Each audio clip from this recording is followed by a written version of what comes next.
नाज़रीन वाक़े वठी हलंदासीं। इस्लामाबाद जिते नून लीग अगवान एहसन इकबाल मीडिया से ॻाल्हाए रहियो आहे। अचो त वाक़े ॾेखारियूं। के वली है वो फरमाया करते थे कि सालाना 3,000 अरब रुपया हुकूमत करप्शन कर रही है। ये इनके बयानात मौजूद हैं।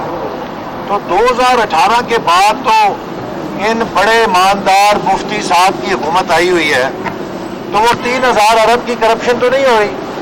तो 3 सालों में वो 9,000 अरब रुपया जो बचा है करप्शन से, वो किसकी जेब में गया है? चूंकि ना वो FPR के टैक्सों में शामिल हुआ है, ना वो स्टेट बैंक के रेवेन्यू में आया है, ना कहीं वजारत खजाना ने उसके बारे में कोई बचत की तस्दीक की है कि इतने हमारे वसाइल बढ़ गए हैं क्योंकि 3,000 अरब रुपए की सालाना करप्शन बंद हो गई है। तो इमरान नियाजी साहब से मैं सवाल पूछता हूँ कि जो ये इल्ज़ाम लगाते थे कि हुकूमत सालाना 3,000 अरब रुपए की करप्शन कर रही है, इनके 3 सालों में वो 9,000 अरब रुपया किधर गया? वो किस खाते में गया? या वो 9,000 अरब रुपया 18,000 या 21,000 अरब हो गया है? मैं ये सवाल भी करना चाहता हूँ और मैं PTI के हर उस शख्स से ये सवाल करना चाहता हूँ जो इमरान खान की ईमानदारी की कस्में खाता है कि जनाब मिस्टर क्लीन से हमें उन तोहफों की तफसील ले दें जो उन्होंने गैर मुल्की दौरों में गैर मुल्की सरबराहान या गैर मुल्की पाकिस्तान के दोस्त ममालिक के अहदेदारों से वसूल किए हैं। आज तक क्यों नहीं उन तोहफों की तफसीलात कौम को बताई जा रही? तोशा खाना केस में क्यों हुकूमत छुप रही है? क्यों इमरान खान साहब नहीं बताते कि मुझे फला फला ने फला फला तोहफा दिया है? बल्कि पूछने वाले ने तो ये भी नहीं पूछा कि किसने आपको क्या तोहफा दिया है। पूछने वाले ने तो सिर्फ ये पूछा है कि उन तोहफों की तफसील बता दें जो आपको बैरून मुल्क से वसूल हुए, ये बताए बगैर के किसने दिए हैं, वो भी बताने से कासिर है। उल्टा जिसने ये सवाल किया है उस सहाफ़ी को आपकी एजेंसियां तंग कर रही हैं। जो इब्रार खालिद सहाफ़ी हैं उनको आप हरासा कर रहे हैं कि आपने ये सवाल क्यों किया, इसको वापस लें। तो अगर ये आपकी शफाफियत है कि जिसके ऊपर आपकी हुकूमत चल रही है, तो फिर साफ जाहिर है कि आपने घपला किया है गैर मुल्की तोहफों के अंदर। अगर आपने घपला नहीं किया है तो आप उनकी तफसील क्यों नहीं बताते? तो PTI के वो लोग जो इमरान खान की दयानतदारी की कस्में खाते हैं, मैं उनसे अपील करना चाहता हूँ कि खुदारा अपने ईमानदार लीडर से गैर मुल्की तोहफों की तफसीलात मालूम कर लें। खुदारा एक सवाल का जवाब मुझे अपने ईमानदार लीडर से दे दें कि वो मुझसे कम इनकम टैक्स देता है और मुझसे 1,000 गुना ज्यादा शाहाना तर्ज जिंदगी कैसे गुजारता है, 300 कनाल के माल का खर्चा कैसे पूरा करता है, उसकी क्या ज़राए आमदनी है। एक ऐसा शख्स जिसकी रिकॉर्ड पे कोई ज़राए आमदनी नहीं है, वो इनकम टैक्स भी मुझसे कम देता है, वो इतना शाहाना जिंदगी कैसे गुजारता है जिसमें उसके 300 कनाल के महल के अखराजात शामिल हैं। मैं ज़्यादा तफसील नहीं इसलिए पूछता कि लोग कहते हैं कि आप पर्सनल हो गए हैं, लेकिन ये हक है हमारा कि वो शख्स जो सब किसी को चोर डाकू कहता है, वो ज़रा अपनी ईमानदारी का हिसाब दे कि किस दुनिया के ज़ाब्ते के मुताबिक उसे ईमानदार कहा जा सकता है, जो टैक्स भी चोरी करता है, जो ATM से भी पैसे लेता है, जो माफिया से पैसे लेकर अपने खर्चे चलाता है, जो फॉरेन फंडिंग केस में छुपने की कोशिश करता है, बैरून मुल्क मुकीम पाकिस्तानियों के करोड़ों रुपए, अरबों रुपए जो नए पाकिस्तान के नाम पे लिए, उनसे अपने कारोबार किए, जाती अकाउंटों में वो पैसा रखा, اس کو الیکشن کمیشن سے چھپایا, اسٹیٹ بینک سے چھپایا. آخر اس ایمانداری کا بھی تو کوئی حساب دے. اور آخر میں اس حکومت کے لیے یہ کہنا چاہتا ہوں کہ آج پاکستان بدترین انتظامی بحران میں ہے. چینی تو لوگوں کو نہیں مل رہی تھی, 160 روپے کلو پہ پہنچ گئی.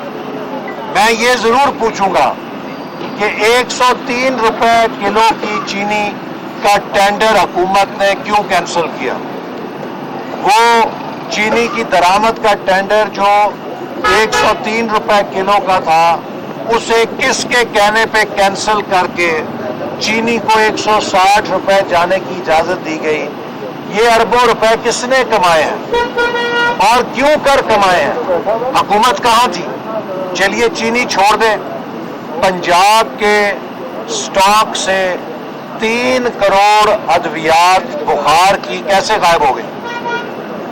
آج لاہور میں ڈینگی لوگوں پہ وار کر رہا ہے اور بخار سے بچنے کی پیراسیٹامول اور پیناڈول بھی لاہور سے غائب ہو چکی ہے. پاکستان نے 72 سال میں یہ بحران نہیں دیکھا تھا کہ اس ملک میں پیناڈول اور پیراسیٹامول کی گولی بھی لوگوں کو بخار کے لیے نہ مل سکے.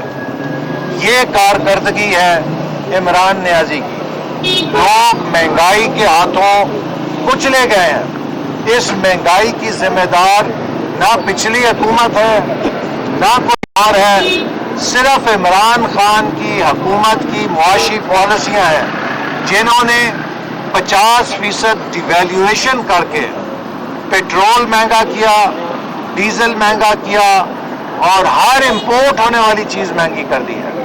آج یہی اس کا نتیجہ ہے کہ پاکستان میں بدترین مہنگائی کی لہر ہے. پچھلے 3 سالوں میں پاکستان کی زراعت تباہ کر دی ہے. 3 سال پہلے اپوزیشن جب مسلم لیگ نون حکومت میں تھی, ہم کپاس درآمد نہیں کرتے تھے, ہم چینی درآمد نہیں کرتے تھے, ہم گندم درآمد نہیں کرتے تھے. اگر آج ہم کپاس درآمد کر رہے ہیں, ہم چینی درآمد کر رہے ہیں, ہم گندم درآمد کر رہے ہیں, تو یہ مسلم لیگ نون کا قصور نہیں ہے. یہ آپ کی نالائکی, آپ کی نااہلی اور آپ کی ناکامی کا قصور ہے. میرا خیال ہے کہ وقت آ گیا ہے کہ عمران خان اپنی شکست کو تسلیم کریں اور ریٹائرڈ ہرٹ ہونے کا اعلان کر دیں, اس سے پہلے کہ وہ اپنے ساتھ اس ملک کو بھی ریٹائر ہرٹ ہونے پہ مجبور نہ کریں. ملک کی معیشت کو ان کی نااہلی کی وجہ سے ناقابل تلافی نقصان پہنچ چکا ہے. اگر یہ کرسی سے چمٹے رہے تو جس طرح ٹی ایل پی کے لوگ آئے ہیں, اگر پاکستان کے بھوکے ننگے مزدور, پاکستان کے بھوکے ننگے محنت کش اور پاکستان کے بھوکے ننگے کسان جن کو آج 8200 روپے کی ڈی اے پی کی کھاد مل رہی ہے, جنہیں 2400 روپے کی کھاد مسلم لیگ نون کے دور میں ملتی تھی, اگر یہ سب لوگ سڑکوں پر آ گئے تو یہ کوئی کل عدم تنظیم نہیں ہے کہ جن کو آپ یہ چکمہ دے کے اٹھا دیں گے کہ ہم آپ کی کل عدمیت ختم کر دیں گے.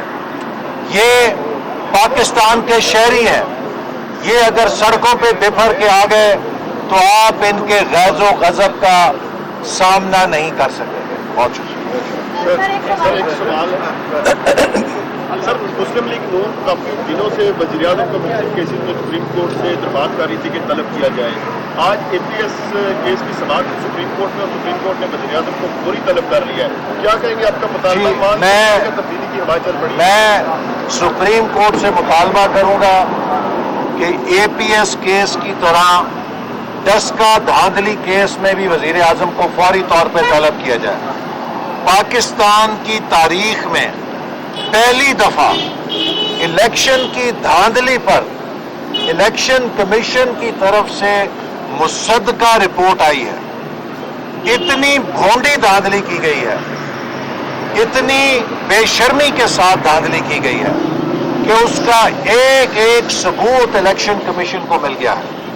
اور الیکشن کمیشن نے یہ کہا ہے کہ سول انتظامیہ और पुलिस एडमिनिस्ट्रेशन बाकायदा इस धांधली में मुनज़्ज़म तौर पे मुलव्वस थे, तो सवाल ये पैदा होता है कि डीसी और डीपीओ अज खुद तो मुलव्वस नहीं थे, उन्हें धांधली का किसने हुक्म दिया था? वजीर आजम साहब जिस मगरबी जमहूरियत की बात करते हैं, बरतानिया में ये होता है, यूरोप में ये होता है, तो न्याजी साहब ये इलेक्शन कमीशन ने जो रिपोर्ट दी है धांधली के बारे में, अगर बरतानिया में ये रिपोर्ट आती तो वजीर आजम 24 घंटे में इस्तीफा दे देता, उसकी जिम्मेदारी कबूल करता और खुद को कानून के सामने पेश कर देता। इलेक्शन कमीशन की इस रिपोर्ट पर मैं चीफ जस्टिस सुप्रीम कोर्ट से मुद्दबाना दरख्वास्त करूंगा कि पाकिस्तान में आइंदा साफ और शफाफ इलेक्शन होने का दारोमदार इस रिपोर्ट के जिम्मेदारान को कैफरे किरदार पे पहुंचाना है।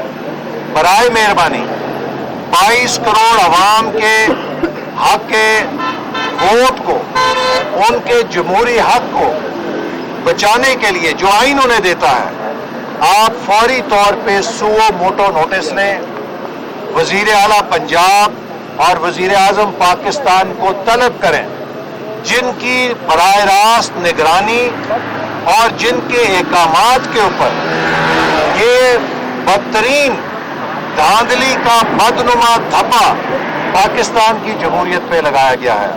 और मैं समझता हूं कि इस डस्का रिपोर्ट के बाद इस हुकूमत के साथ किसी रियायत को रवा रखने का मतलब यह है कि हम पाकिस्तान के जमहूरी निज़ाम में धांधली को ख़त्म नहीं करना चाहते, उसके वायरस को बरकरार रखना चाहते हैं। अगर धांधली का वायरस ख़त्म करना है तो ना इलेक्ट्रॉनिक वोटिंग मशीन की ज़रूरत है, ना किसी कानून के तब्दीली की ज़रूरत है, सिर्फ डस्का धांधली रिपोर्ट के जिम्मेदारों को कटहरे में खड़ा करके सज़ा देने की ज़रूरत है। अगर इन्हें सज़ा हो जाए तो पाकिस्तान में हर आइंदा इलेक्शन साफ शफाफ होगा और मुकम्मल तौर पे मुनसिफाना होगा। क्या कहेंगे? गुज़िश्ता रोज़ है जॉइंट अपोजिशन की बड़ी लंबी नशिस्तें हुई हैं, अब क्या स्ट्रेटजी बनाएंगे? कल पार्लियामेंट का जॉइंट सेशन भी है, फ्यूचर प्लानिंग क्या है? देखिए, कल हुकूमत को 2 दफ़ा कौमी असम्बली में शिकस्त हुई है। अखलाकी तौर पे वज़ीर आज़म जवाज़ खो बैठे हैं कि वो वज़ारत उज़्मा की कुर्सी पे रहें, या तो वो फौरी तौर पर इत्तेमाद का वोट लें या फिर वो इस्तीफ़ा दें। 2 दफ़ा पे दर पे हुक्मरान इत्तेहाद को शिकस्त होने का मतलब यह है कि वो ईवान की अक्सरियत का इत्तेमाद खो बैठे हैं। तो वज़ीर आज़म को फौरी इस्तीफ़ा देना चाहिए या 24 घंटे के अंदर उन्हें सदर पाकिस्तान को चाहिए कि वो वज़ीर आज़म को हदायत करें कि वो इत्तेमाद का वोट लेके साबित करें कि आज भी उन्हें ईवान की अक्सरियत हासिल है, चूँकि कल ईवान उन पे अदम इत्तेमाद का इजहार कर चुका है। माशाअल्लाह, बहुत आला जी, जबरदस्त।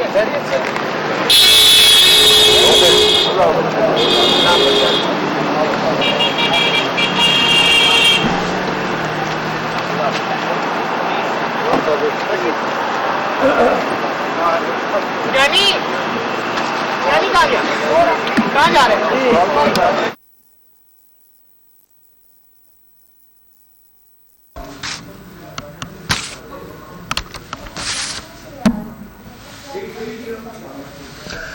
नून लीग अगवान एहसन इकबाल चवाहे त नेब तरमीमी आर्डिनेंस खे अदालत में चैलेंज कयो विधो। इस्लामाबाद जी बैंकिंग कोर्ट ॿाहिरां मीडिया सां ॻाल्हाए रहियो हो। लीगी अगवान चयो त नेब क़ौमी नाणे में सिर्फ़ 1 अरब रुपया जमा कराया आहिनि। ॿुधायो वञे त नेब ॿुधाए त बाक़ी 821 अरब रुपया केॾां विया। हुन चयो त नेब खे हुकूमत सिर्फ़ पंहिंजे मक़सद लाइ इस्तेमाल करे रही आहे। अवां खे नाज़रीन ॿुधाईंदा हलूं त मुस्लिम लीग नून जो अगवान एहसन इकबाल इस्लामाबाद इस्लामाबाद में मीडिया से ॻाल्हाए रहियो हो। हुन चयो त मुल्क में वधंदड़ महांगाई अवाम जो जीअण जंजाल बणाए छॾियो आहे। माण्हू ख़ुदकशियूं करण ते मजबूर थी विया आहिनि। एहसन इक़बाल चयो त हुकूमती तर्जुमान टीवी ते अची रुगो कूड़ ॻाल्हाइनि पिया। मुल्क में अटे ऐं खंड जा अघ सभिनी जे साम्हूं आहिनि। इस्लामाबाद में एहसन इक़बाल मीडिया से ॻाल्हाए रहियो हो। एहसन इक़बाल जो चवणो हो त फॉरेन फंडिंग केस में वज़ीर आज़म लिखण जी कोशिश करे रहियो आहे। इमरान ख़ान खे पंहिंजी शिकस्त तस्लीम करणु घुर्जे। गुज़िरियल ॾींहं हुकूमत खे तारीख़ी शिकस्त नसीब थी आहे। उन बैदि वज़ीर आज़म खे इस्तीफ़ा ॾेई हले वञणु घुर्जे।